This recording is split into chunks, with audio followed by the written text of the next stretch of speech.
Allah Taala musulmonlarni ko'rishni talab qilgan va umid qilgan sifatlardan biri. Payg'ambar alayhisalom muborak hadislarida musulmondarchilikning eng yuqori pallasi deb sifatlagan bir sifat bor. Bu sifat jamiyatda musulmonlarga izzat va hurmat elib keladi. Iqtisodiy jihatdan utuq qozonishga yetaklaydi. Siyosiy jihatdan bo'lsa, g'albining ochqichlaridan biri hisoblanadi. Bu katta sifat bo'lsa, ihsondir. Biz bugun sizlar bilan ihson haqida paranglashamiz.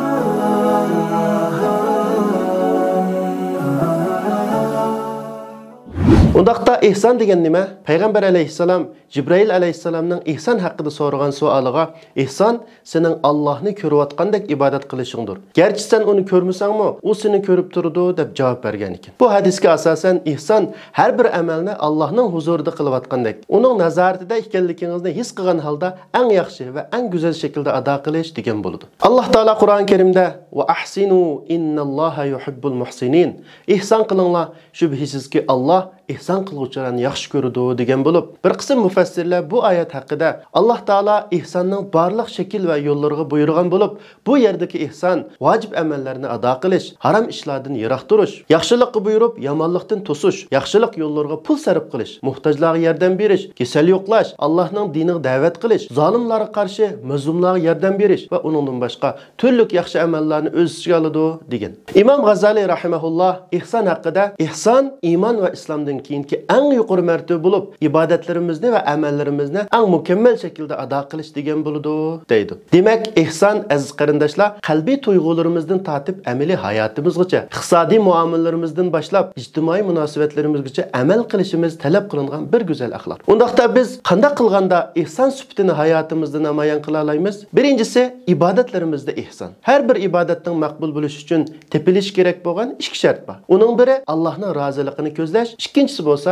u amalning shariatdan ko'rsatmasiga uyg'un bo'lishidir. Ibodatimiz bu ikki shartni o'zida mujassamlagandan keyin ihson sifatiga ega bo'lgan bo'ladi. Masalan, namozlarimizni xushu bilan o'qish, o'qilgan oyatlarni tafakkur qilish va o'zimizning Allohning oldida turayotganligini aslagan asosda arkonlarga rioya qilib o'qish ihsondir. Ro'zadagi ihson bo'lsa samimiyat va ixlosdir. Imom G'azali rahimahulloh mundaq deydi: Ro'zaning haqiqiy ihsoni faqat yemak-ichmakdan to'xtashlar emas, balki barliq sezgi a'zolarini gunohlardan to'sish, tilni yolg'on so'zlashdan, g'aybat qilishdan, ko'zni haromga qarashdan, quloqni yomon so'zlarni anglash, qalbni bo'lsa yomon o'ylardan saqlash bilan bo'ladi degan. Demak, har bir ibodatimizning o'ziga loyiq va munosib holatda ihson darajasi bor. Banda bu ishlarga alohida diqqat qilganda ihson darajasiga yetgan bo'ladi. Imom Ibn Qayyim rahimahulloh mundaq deydi: Ihson iymonning ruhi, amalning siri. Amal badan bo'lsa, ihson uning qalbidir. Ikkinchidan, muomilalarimizda ihson. Bir musulmon faqat Alloh tarafidan belgilangan ibodatlarni qilish bilan ihson darajasiga yetmaydi. Balki shuning bilan birga kishilik munosabatlarida, ilm berim, savdo-sotiq ishlarida,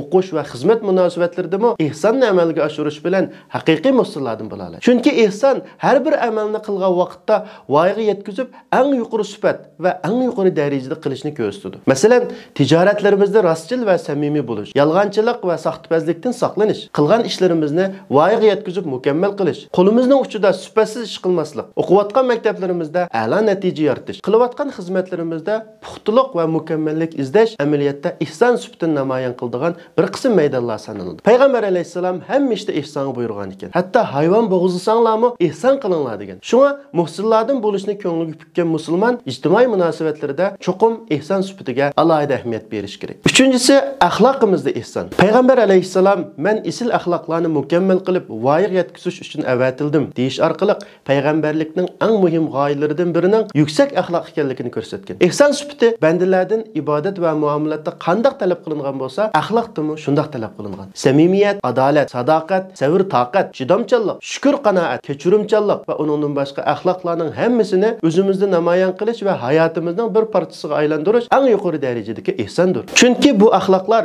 ma'naviy qimmat qarashlarimizdir. Ma'naviyatimiz qancha kuchli bo'lsa, islom madaniyati va kulturiga bo'lgan bog'lanishimiz shuncha kuchli bo'ladi. Aksi holda adab axloqdan yo'qsin, ijtimoiy axloqqa rioya qilmaydigan, hatto eng nachar axloqlarni ko'tarib yuradigan insonlarning Allohning muhsinlarga beradigan mukofotiga loyiq bo'la olishi to'liq qiyin ishlardan biri bo'lsa kerak. Shu sababdan aziz qarindoshlar, axloqlarimizni ihson sifati bilan bezishimiz kerak va axloqning eng yuqori pallasini namoyon qilishimiz kerak. Alloh taolo Qur'on Karimda allazina yunfiquna fis-sarra'i wad-darra'i wal-kaziminal g'ayz wal-'afina 'anil nas vallohu yuhibbul muhsinin. Ular bayashat chaqlardimi, tanglik tiqagan chaqlardimi Alloh yo'lida sarf qildigan yutadiganlardır. Açıqını yutadiganlardır. Kişilərinin xatalıqını keçiradiganlardır. Allah bundaq yaxşılıq qılğuchilarni, muhsinlarni do'st tutadi deydi. Undaqda ihsonning bizga qanday foydalari bor? Birinchidan, ihson sifatiga ega bo'lgan kishi Allohning yaxshi ko'rishi va roziligiga erisha oladi. Allohning roziligiga erishgan kishi Allohning rahmatidan dunyo va oxiratda bahramand bo'ladi. Alloh taolo Qur'oni Karimda va ahsinu